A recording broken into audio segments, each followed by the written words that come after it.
इसी साल 23 जुलाई को निर्मला सीतारमण ने अनाउंस किया बजट 2024। क्वालिटी ऑफ लिविंग तो वही सेम है, रास्ते भी खराब है, पानी भी खराब है, खाने पीने की चीजें में मिलावट होती है क्योंकि हर साल हॉस्पिटल का बिल 14% तक बढ़ते जा रहा है। फूड इन्फ्लेशन रेट इतना बढ़ रहा है, उसके साथ टैक्स भी, पर सैलरी नहीं। मोटा मोटी हम लोग अपना आधा सैलरी गवर्नमेंट को ही दे रहे हैं। हमारे देश में अमीर और अमीर होता जा रहा है। गरीबों के लिए तो बहुत सी स्कीमें हैं, पर मिडिल क्लास आदमी को ही निचोड़ा जा रहा है। जय जगन्नाथ। इसी साल 23 जुलाई को निर्मला सीतारमण ने अनाउंस किया बजट 2024, जिसे देखकर और उसे सुनकर हमारे कई देशवासियों की नींद ही गायब हो गई। और इसमें बीजेपी सरकार के प्रिय भक्त भी आते हैं। और अभी के करंट सिचुएशन को अगर हम देखें तो इंडियन रुपी की वैल्यू सिर्फ कम होती चली जा रही है, जो कि ओवरऑल इंडिया के जीडीपी के लिए हानिकारक है। इसी टैक्स प्रथा को थोड़ी और गहराई से समझते हैं आज। अगर आपको याद होगा, जुलाई 1, 2017 को जब इंडिया में जीएसटी इंट्रोड्यूस किया गया था तो बोला गया था one nation one tax. Cut to the current situation, जहां जीएसटी एक बहुत बड़ा कंसर्न बन चुका है। कई मीम्स और वीडियो वायरल हुए पॉपकॉर्न्स को लेकर। Non branded popcorn 5%, pre package salted popcorn 12%, caramelise popcorn 18%, same frozen रोटी 5% और फ्रोजन पराठा 18% जीएसटी। इसे सिर्फ सोशल मीडिया में नहीं, बहुत से नामी दामी इकोनॉमिस्ट भी अपोज कर रहे हैं। एक फ्रोजन पराठा हमारे लिए एक लग्जरी आइटम बन चुकी है या फिर बनाई जा रही है। रिपोर्ट्स के हिसाब से इस साल फूड इन्फ्लेशन 11% तक बढ़ चुका है। टमाटर और प्याज 70 रुपये पर केजी बिक रहे हैं। इसी प्रकार दूध के रेट्स हर कुछ महीने में इंक्रीज होते जा रहे हैं। और वहीं आज की स्थिति में फ्रूट्स एक लग्जरी आइटम बन चुका है। और जहाँ पे हम रहते हैं उड़ीसा, वहाँ पे आलू के रेट्स 90 से 100 रुपये तक बढ़ चुके हैं। हमारे घर पे जो कुकिंग ऑयल यूज़ किया जाता है, मैक्सिमम 70% इसे हम बाहर से इंपोर्ट करते हैं। एक एग्जांपल से आपको बताती हूँ, मस्टर्ड ऑयल फॉर्च्यून का वो पहले 140 में मिला करता था, अब उसका वैल्यू हो चुका है 160। सेम गोज फॉर दाल, कुछ ही महीनों में उनका प्राइस 5 से 10 रुपये बढ़ता ही जा रहा है। हमारे देश में मिल्क एक हाईली कंज्यूम प्रोडक्ट है। चाय कॉफ़ी बिना दूध के कैसे भाई?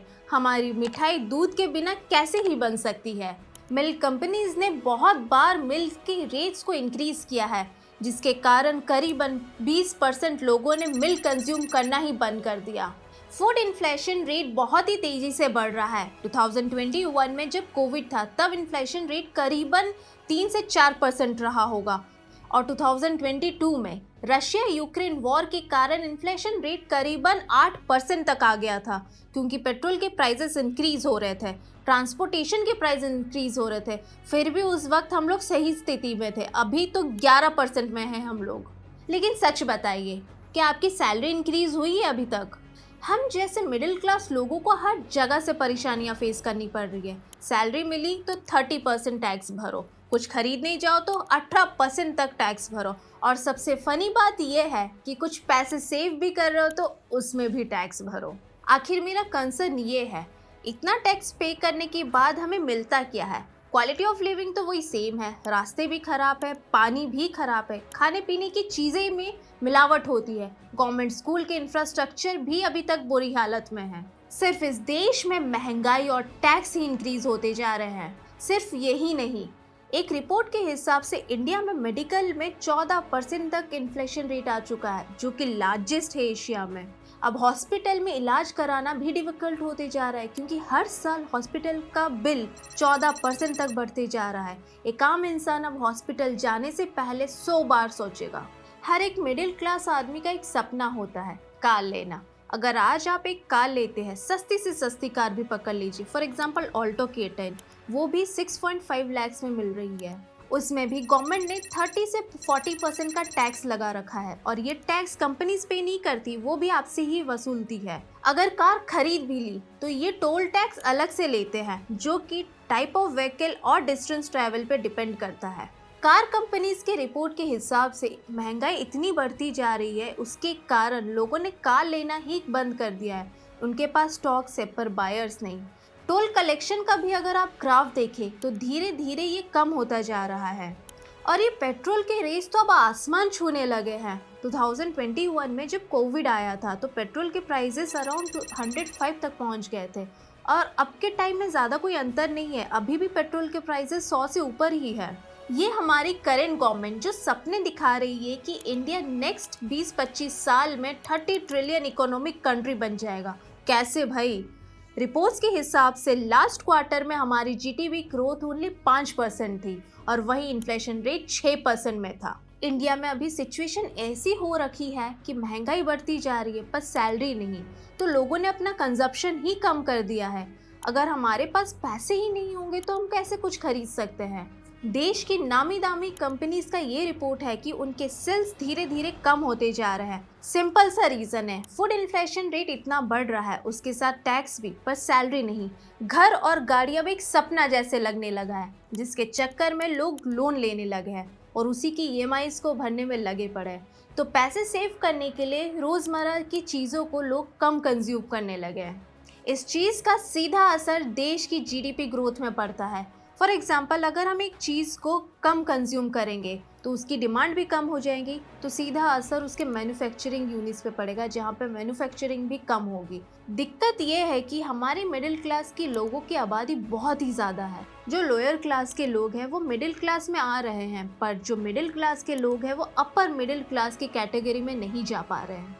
इसका बहुत बड़ा कारण है टैक्स। हमारे देश में इलेक्ट्रॉनिक्स आइटम में 18% तक का जीएसटी लगता है, पर हर घर में 2 चीज़ हर कोई यूज़ करता है, एसी एंड टीवी। शायद 4-5 महीनों को छोड़ के हमारे देश में मैक्सिमम प्लेसेस में गर्मी रहती है, वहाँ एसी खरीदना एक लग्जरी माना जाता है, क्योंकि एसी में 28% का जीएसटी लगता है। और अगर आप 32 इंच के नीचे का टीवी लेते हैं तो 18% का जीएसटी, एंड अगर आप उससे बड़ा लेते हैं तो 28% का जीएसटी पे करते हैं। और सबसे फनी बात तो ये है, इतनी सब महंगाई और डिफिकल्टी के बाद अगर कुछ हम सेविंग्स करना चाहे तो उसमें भी गवर्नमेंट टैक्स ले रही है।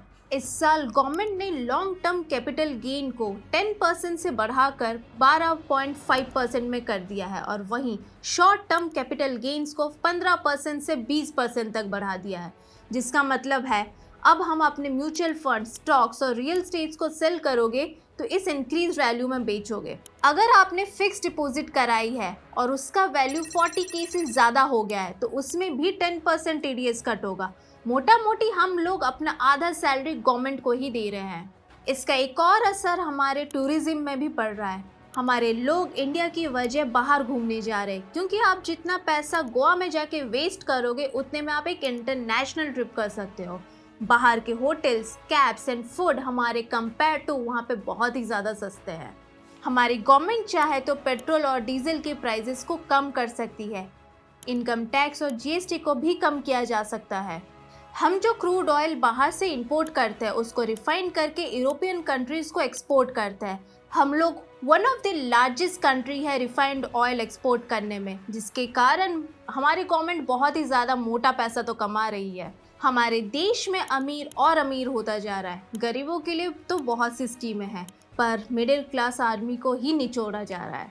ठीक है, हम टैक्स पे कर रहे हैं, लेकिन हमें इन रिटर्न मिल क्या रहा है? क्वालिटी ऑफ लाइफ इंप्रूव हो रही है क्या? एम्प्लॉयमेंट्स कहाँ हैं? लोगों को स्किलफुल बनाने के लिए हमारी गवर्नमेंट क्या कर रही है? क्या आरजीकर मेडिकल कॉलेज और अतुल सुभाष जी को इंसाफ मिला? क्या हमारी लॉज एंड ऑर्डर्स को सुधारने के लिए क्या कर रही है गवर्नमेंट? ऐसे कई और सवाल आप अपने आप से खुद ही करें। ये सच को जानते हुए भी हम लोग इस चीज़ को अनदेखा कर रहे हैं। हमारी आवाज़ हम क्यों नहीं उठा रहे हैं? क्या हमारी आवाज़ सिर्फ वायरल मीम्स और रील्स तक ही सीमित है? ऐसे कई और सवाल आप अपने आप से खुद करें। अगर आपको हमारा ये वीडियो अच्छा लगा तो इसे लाइक और शेयर करें और कमेंट सेक्शन में हमें ज़रूर बताएं कि आपके क्या विचार है इस बारे में। अगर आपको ऐसी ही वीडियो देखनी है तो यहाँ पे जाकर आप हमें सब्सक्राइब कर सकते हैं, और अगर आपको टॉक्सिक फेमिनिज्म के बारे में जानना है तो यहाँ पे क्लिक करके इसे देख सकते हैं।